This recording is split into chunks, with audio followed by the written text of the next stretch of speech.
with you being Akeem, it's yeah. I gotta tell you, gang, your dance moves, greatest thing ever. Greatest thing ever. Man, I don't even know where that come from. I just great. Well, it was like I said, I had a choice. I had to do that, or I'm gonna lose my job. If the character flopped, Amen. I'm fired. He didn't want. Yeah, I don't blame you. He didn't want one-man gang anymore because he said I was just too dull. The one-man gang was black and white and just didn't have no real color. He wanted a real colorful character that he could market. So, I mean, it was either I get this character over or I don't have a job. I mean, heck, who wouldn't go out there and just do the craziest stuff you could imagine? So I said, well, what am I going to do, So I just went out, flopping my arms around and whatever came to mind, that's what I did. Luckily, it clicked and it worked, Yeah. So. Yeah, it definitely did. I enjoyed it, man. I like I said, I love looking at the old stuff. Rod, you were about to say something? Yeah, I was just going to say when One Man Gang died in WWF, went to Akeem, I think that's when the lights started to dim a little bit for WWF. Well, I mean, everybody there was big band dance like that. What's wrong with that? Come on, man. Everybody there was like a big, giant character. We were all just living cartoons. Yeah, that's what true, Vince wanted. He just wanted living cartoons. Everybody was a cartoon. Yeah. So that's why he came up with it. Nowadays, you probably really couldn't get away with something like that. You got a black manager, and he's going to take this white man, and he shows him his roots and turns him black. And, nowadays they probably protest and everything else, but back then. You couldn't. We were, Rod, my buddy Doc, that when you came on and did the Piper tribute for us, we were talking about the situation with, Akeem and how Vince did that. And, I firmly believe if you tried to pull that off now, man, you'd have so much of a backlash from the public and social media. You couldn't do it. Like it wouldn't allow it. It would. No. Like we really believed that would happen. Yeah. But back then, I mean, you didn't have back then. Yeah. Exactly. But no, gang, I'm serious, man. I just had to do what I had to do. Luckily it got over with the people, and the only thing, man, even now, me and Slick could talk about it and say he missed the boat. He should have turned me babyface instead of Big Boss Man. He turned Big Boss Man babyface. Come on, man, this is a darn dude from Georgia, and all that, and he's gonna turn him babyface. Why didn't he turn me and Slick babyface? I'm out there dancing away like a fool. I didn't even. People liking, dancing with me and stuff, and then he turns Boss Man babyface, want to leave me as a heel. It didn't make sense. You imagine the marketing you could have had off our team, I mean, he could have made a little unbelievable. Akeem hats. You know what? Yeah, that's. Could have had Akeem hats. Could have had Akeem. Did Akeem make the cartoon strip? Yeah. You could have done everything for Akeem. He goes with the Big Boss Man instead for some reason. Never did understand that, Oh my God. That's a good point. That's a good point. Yeah, I'm telling you, man, the dance did it all for me. The dance was just the thing. To see you do that dance, oh man. That's what I'm saying. You imagine that was beautiful. Just like the Bushwhackers. I could have been just like them. I go out and do the Akeem dance, have the whole crowd up doing the Akeem dance, just like the Bushwhackers did with their Bushwhacker walk. Yeah. But for whatever reason, he didn't want to go that way with it.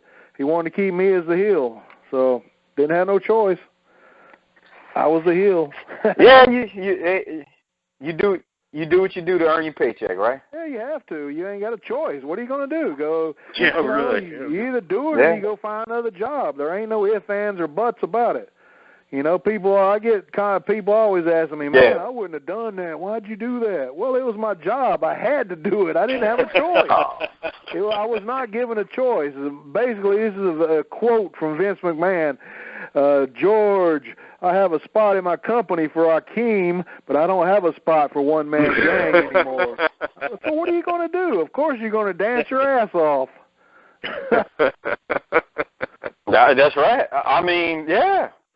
Hey, look, I never got a phone call like that. I mean, but if I would have, I'd have been like, sure. A phone call. This was in person.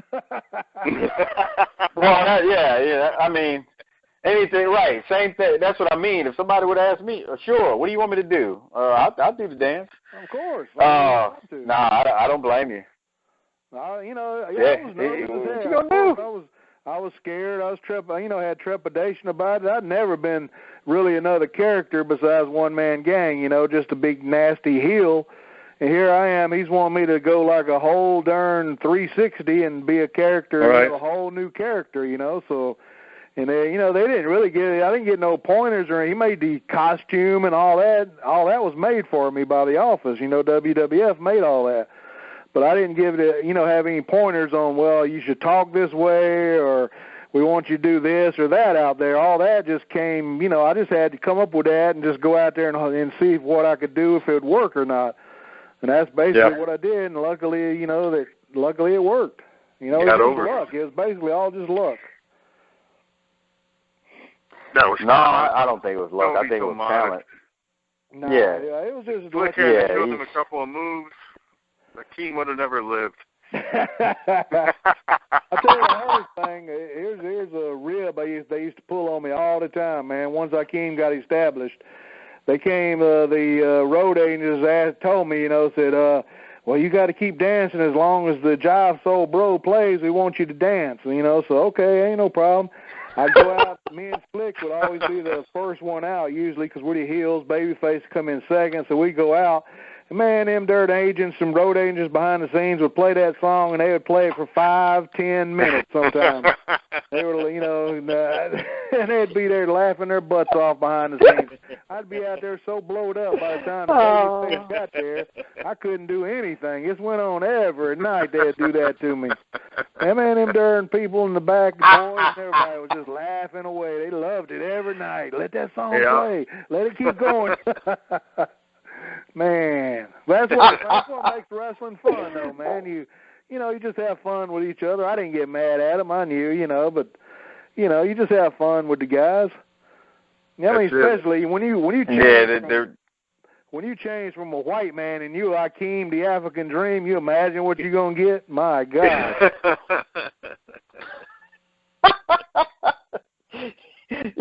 That's I mean, that's almost like a rib in itself. So yeah, I can only imagine. That was. Well, I wrote up there on that. I told the story about it. About me changing and my very first TV when I came out of the dressing room, I'd fully dressed as Akeem to go do my promo shots.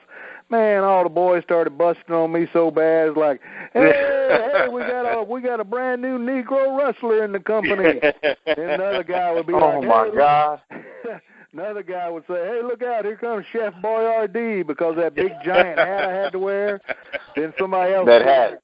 Hey, Akeem, we got chicken on the buffet today. And then another guy told me, hey, Akeem, didn't I see you last week on Soul Train? Oh, man. I mean, what are you going to do, I can't believe it. Really. We're so insensitive. Yeah, exactly. How can it be that way? Then one night I come in the dressing room, and old Bushwhacker Luke has my dashiki, that big old yellow shirt.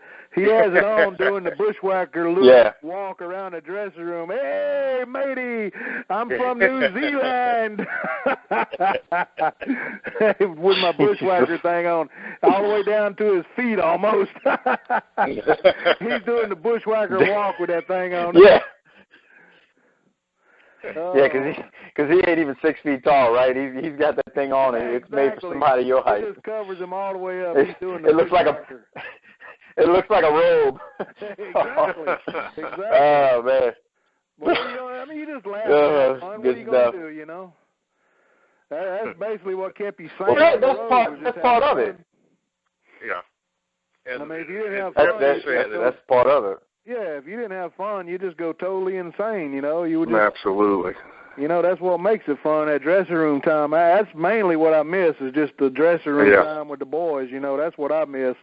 I mean, I love the ring part too, and the travel I don't miss at all. I'll just be honest, I don't miss the travel, but the ring part of actually getting in there and, you know, having a good match and whatever, and then the dressing room part with the boys just, you know, BSing in the back and all that. I really miss that, but so, you know, it is what it is, you know.